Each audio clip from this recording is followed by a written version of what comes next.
Polling ప్రక్రియ సజావుగా సాగుతోంది. వైఎస్ఆర్సీపీ ముఖ్య నేతలంతా తమ ఓటు హక్కు వినియోగించుకున్నారు. ప్రతి ఒక్కరూ తమ ఓటు హక్కు వినియోగించుకోవాలని కూడా సూచించారు.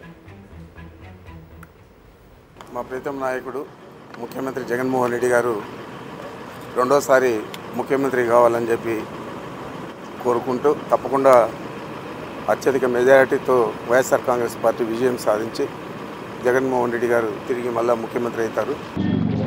పెద్ద ఎత్తున మహిళలందరూ కూడా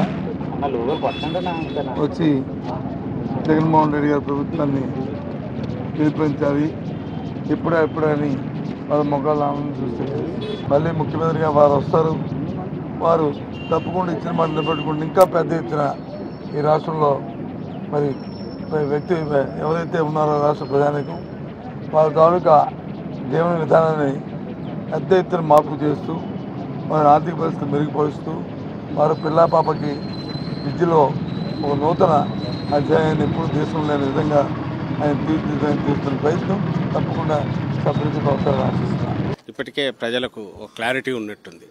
ఎలాంటి పాలన కావాలి, ఎలాంటి పాలకులు కావాలి, ఆ ఆకాంక్షలకు తగినట్టు ఓటు వేయడానికి ఇంతమంది ఇంత పొద్దున్నే రావడం అనేది ప్రజాస్వామ్యానికి చాలా శుభసూచకం.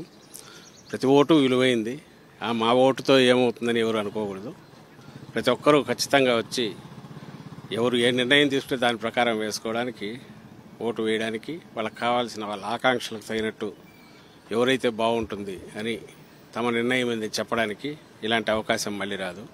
అందరూ తమ ఓటు హక్కు ఉపయోగించుకోవాలి. కొన్ని బూతుల్లో 6 గంటల నుంచి, కొన్ని బూతుల్లో 6:30 నుంచి పెద్ద ఎత్తున ఓటర్లు క్యూలో నిలబడటం, మరీ ప్రత్యేకించి అత్యధికంగా మహిళా ఓటర్లు లైన్లో నిలబడటం, అంటే సమాజంలో అంటే ప్రతి ఓటర్లో చైతన్యం రావటం, రాష్ట్ర వ్యాప్తంగా మహిళలు అధిక సంఖ్యలో ఓటింగ్ నుంచోవటం అనేది మరి ఆడవాళ్ళు మొదలు పెడితే అది మంచి జరుగుద్ది కాబట్టి ఖచ్చితంగా ఈ రాష్ట్రానికి మంచిగా జరుగుతుంది. ఇప్పుడు వరకు ఉన్న ట్రెండ్ అంతా చూస్తే అనుకున్నట్టుగానే వైసీపీకి అందరూ కూడా ఫేవర్గా ఉన్నారు. ఓటు హక్కును వినియోగించుకోండి. మీరందరూ కూడా మీ హక్కు వినియోగించుకోవడం అనేది మన బాధ్యత. భారత రాజ్యాంగం ఇచ్చిన హక్కు మనకి. అందరూ కూడా ఓటు వేయాలి, మన ప్రతినిధిని ఎన్నుకోవాలి. ప్రతి ఒక్కరికి కూడా ఈరోజు ఓటు వేసే వాళ్ళందరూ కూడా మనస్సాక్షితో ఆలోచన చేసి మీకు మంచి జరుగుంటే ఓటేయమని చెప్తున్నాం. మళ్ళీ సంక్షేమం రావాలన్నా, అన్నీ రావాలన్నా జగనన్న రావాలి. కాబట్టి మీ అందరూ కూడా ఆలోచన చేసింది. పెద్ద ఎత్తున స్టార్ట్ అయింది. పోలింగ్ కూడా ఒక పాజిటివ్ ట్రెండ్ స్టార్ట్ అవుతుంది. తప్పకుండా జగన్మోహన్ రెడ్డి గారు మళ్ళీ ముఖ్యమంత్రి అవుతున్నారు. 2019 రిపీట్ అవబోతూ ఉంది.